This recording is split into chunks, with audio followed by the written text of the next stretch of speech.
the most sort of exciting part of it is working with this many women is really exciting to me, and feels really good in all the right ways. And creatively, there's a lot of synergy that's happening that I thrive on.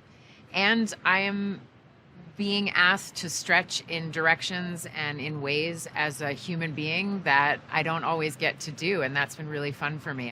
When I first read the script, my heart fluttered and I laughed, and it is so smart, and Flora did an incredible job. I just thought it was perfect. It came to my attention, and the moment I read it, I was like, I'm getting this movie. To which I achieved my goal. Yeah.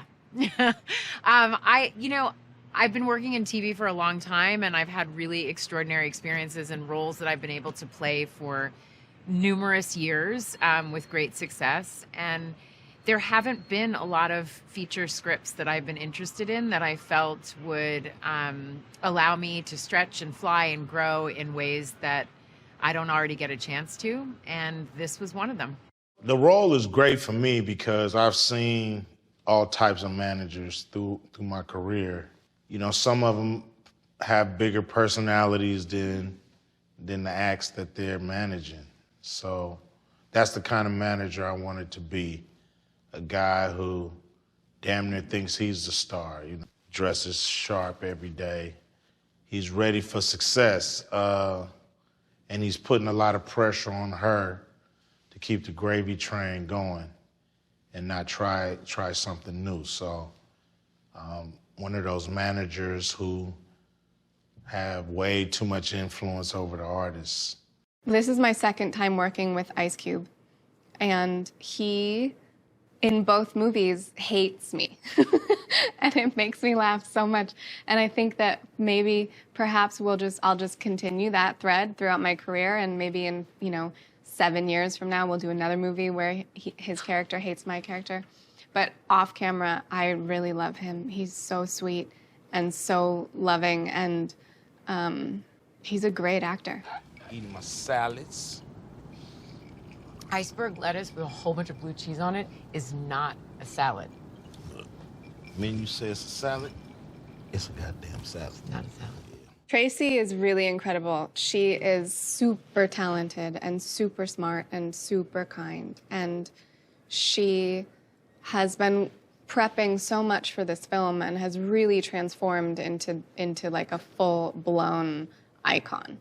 And it's so cool to see. She's totally embodied the whole character, like perfectly. I think she's really, truly done a perfect job. It's been wonderful working with Dakota. She has a deep well of emotion that's always waiting at the surface.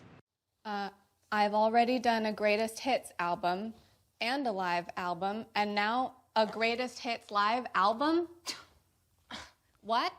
I'm not a comedian, so I do indie dramas. So to be on a set with like Nisha, who's done almost every comedy, sitcom, or show that we love, and her expertise and her knowledge and her love for the craft is amazing. So it's like she's so giving and so patient with me.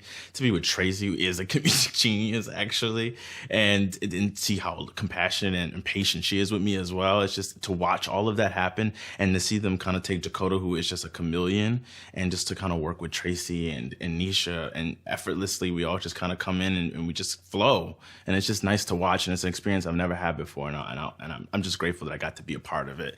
So I mean, Allie and Tim Bevan and all those guys too, like the fact that they trusted me to do this is incredible, and I'm just grateful. In the history of music, only 5 women over 40 have ever had a #1 hit, and only one of them was Black. I'm playing Grace Davis, and I am a singing superstar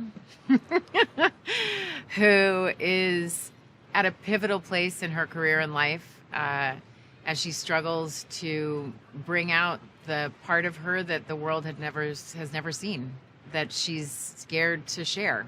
Maggie is someone who exists within me and within a lot of people that I know.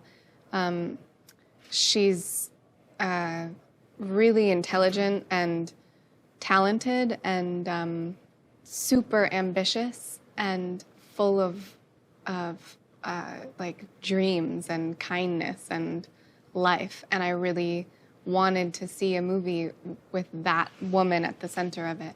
I think it's very powerful.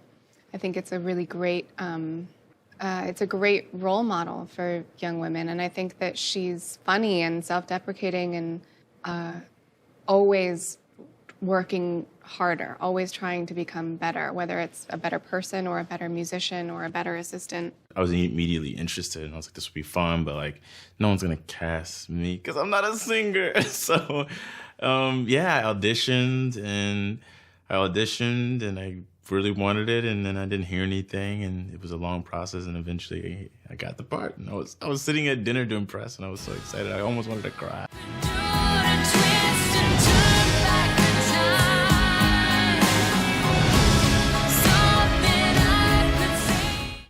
The fact that TRACEE sounds so good singing was another reason I did the movie. You know, the movie is great, but the music has to be, you know, just as good as the script. And it is, you know, it's great song. TRACEE sounds great. She sounds like she's been singing forever.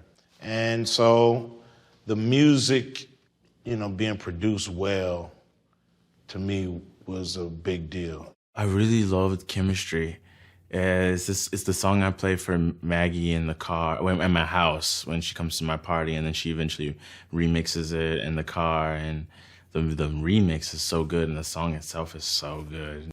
So much great music in the film. And let me just say that Corinne Bailey Rae, who was a songwriter and singer that I loved and have loved and love, wrote one of the songs that I'm singing, Shut the Front Door. Aha! And then Sarah Aarons, yeah, the music has been really beautiful and fun. I will decide what I do next. They don't love